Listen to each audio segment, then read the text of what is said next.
नमस्कार मित्रों, मैं विशाल सिंह वी.कॉम लर्निंग में आपका स्वागत करते हैं। आज हम सबसे महत्वपूर्ण चैप्टर प्रॉस्पेक्टस प्रविवरण के विषय में जानकारी प्राप्त करेंगे। जैसा कि आप जानते हैं, यदि आप किसी भी कॉलेज में इंस्टीट्यूशन में एडमिशन लेने जाते हैं तो उस एडमिशन में एक प्रोफार्मा आपको प्राप्त होती है कि उस कॉलेज की बिल्डिंग का क्या स्ट्रक्चर है, उस कॉलेज में स्टाफ कैसे हैं, लैब क्या है, उनके यहाँ कौन कौन से स्टूडेंट्स टॉप किए हैं, रिजल्ट की क्या कंडीशन है।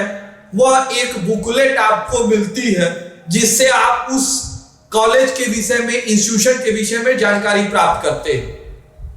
इसी प्रकार से कोई भी कंपनियां मार्केट में फंड राइजिंग करने के लिए, कैपिटल इकट्ठा करने के लिए अपने प्रॉस्पेक्टस को इशू करते हैं। प्रॉस्पेक्टस फंड राइजिंग करने के लिए कंपनी एक्ट 2013 सेक्शन 2 सब क्लास 70 के अंतर्गत वह इशू कर सकती है। फंड राइजिंग करने के लिए वह शेयर के रूप में, प्रेफरेंस शेयर हो, इक्विटी शेयर हो या सिक्योरिटी के रूप में वो बॉन्ड्स हो, इशू कर सकती है। जो सेबी के गाइडलाइन के द्वारा आईपीओ भी जारी कर सकती है। प्रॉस्पेक्टस जो भी इशू किया जाता है इनवाइट टू ऑफर्स के रूप में, वह कम से कम 300 से 400-500 पेजों का होता है। प्रॉस्पेक्टस बनाने के बाद कंपनियां उसे आरओसी तथा सेबी स्टॉक एक्सचेंज के यहाँ कंपनी लिस्टेड में उसे प्रस्तुत करती है। कंपनी एक्ट 2013 के गाइडलाइन के ही अनुसार आप प्रॉस्पेक्टस बना सकते हैं। एक केस में डिफाइंड किया गया है कि कोई कंपनी अपना प्रॉस्पेक्टस यदि न्यूज़पेपर में इशू करती है तो क्या वह प्रॉस्पेक्टस माना जाएगा। केस में यह स्पष्ट बताया गया, यदि कोई कंपनी अपना प्रॉस्पेक्टस न्यूज़पेपर में इशू करती है तो उसे हम प्रॉस्पेक्टस मानेंगे। प्रॉस्पेक्टस के कई स्टेप हो सकते हैं। Red herring prospectus deemed prospectus के रूप में इशू कर सकते हैं, जो कंपनी एक्ट 2013 सेक्शन 32 के अंतर्गत होती है। ऑब्जेक्ट ऑफ द प्रॉस्पेक्टस, प्रविवरण के क्या उद्देश्य हैं। यह मार्केट में शेयर, डिबेंचर, सिक्योरिटी, मैंने पहला शब्द बताया फंड राइजिंग, अपने कैपिटल को डेवलपमेंट करने के लिए, मार्केट में अपने कंडीशन को बनाने के लिए, बताने के लिए, बेटर देन करने के लिए, ज्यादा से ज्यादा कैपिटल प्राप्त हो सके, शेयर ज्यादा बिके, उसके लिए वह इशू करती है।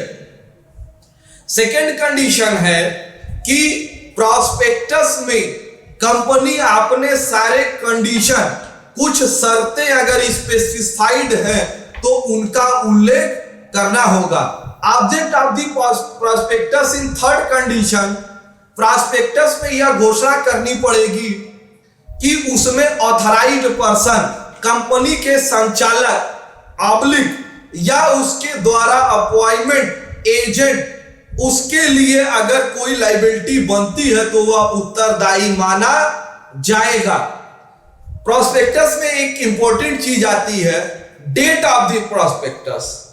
जिस डेट प्रॉस्पेक्टस में डेट होना अनिवार्य है। प्रॉस्पेक्टस का डेट कौन सा होगा, जिस दिन प्रॉस्पेक्टस इशू होगा उसी इशू डेट को ही हम इशू डेट का प्रॉस्पेक्टस माना जाएगा। Next, registration of the prospectus. Registrar के पास जब रजिस्ट्रेशन कराने जाते हैं प्रॉस्पेक्टस के लिए तो उनमें कुछ पॉइंट्स हम आपको बता देते हैं जिस पर अनिवार्य होता है। फर्स्ट पॉइंट है सिग्नेचर। प्रॉस्पेक्टस पर डायरेक्टर या उसके द्वारा अपॉइंट एजेंट का हस्ताक्षर होना अनिवार्य है। Special resolution by written authorised person in signature. अगर कुछ प्रॉस्पेक्टस में स्पेशल विशेष प्रावधान किया गया है या अलग से लिखी गई है तो उस पर भी अलग से अगर पेपर कोई लगाते हैं तो उस पर भी डायरेक्टर या उसके ऑथराइज पर्सन का सिग्नेचर होना अनिवार्य है। Contract for managing director in signature, जो भी मैनेजिंग डायरेक्टर के साथ अनुबंध करते हैं उस अनुबंध का डिटेल्स आपको शो करना पड़ता है। प्रॉस्पेक्टस के अंतर्गत नेक्स्ट, यदि कंपनी में CS company secretary, chartered accountant, CA, auditor, bankers का नेम एंड एड्रेस सहित आपको बताना पड़ेगा। मैनेजिंग डायरेक्टर को आप क्या रिम्यूनरेशन देते हैं वह भी स्पष्ट रूप से देना पड़ेगा। Prospectus is a application letter, यह प्रॉस्पेक्टस कंपनी का एक आवेदन पत्र के रूप में उसके साथ प्रस्तुत किया जाता है। Prospectus is main page, prospectus का जो मेन पेज होगा वह रजिस्ट्रार के पास भेजना अनिवार्य है। आज हमने आपको कंपनी एक्ट 2013 सेक्शन 2 सब क्लास 70 के अंतर्गत प्रॉस्पेक्टस के विषय में बताया।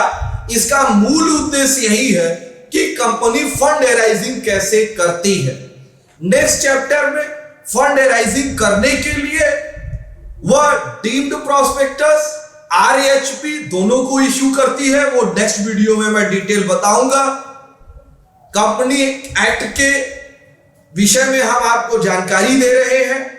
आपने पूरा मेरा वीडियो देखा, इसके लिए मैं आपको धन्यवाद कहता हूं। आपसे मेरा विनम्र अनुरोध है कि आज वीकॉम ई लर्निंग क्लास को आप like, subscribe, share and bell icon का बटन दबाएं, जिससे भी आप कोई भी नई वीडियो जो हमारी आती है इसकी सूचना प्रथम बार आपको फर्स्ट टाइम में प्राप्त हो सके। आप अपने नॉलेज को बढ़ाइए। आप अपने इष्ट मित्र किसी भी कंपटीशन या कॉमर्स सेक्टर में हैं तो यह सब्जेक्ट आपके लिए उपयोगी होगा। धन्यवाद।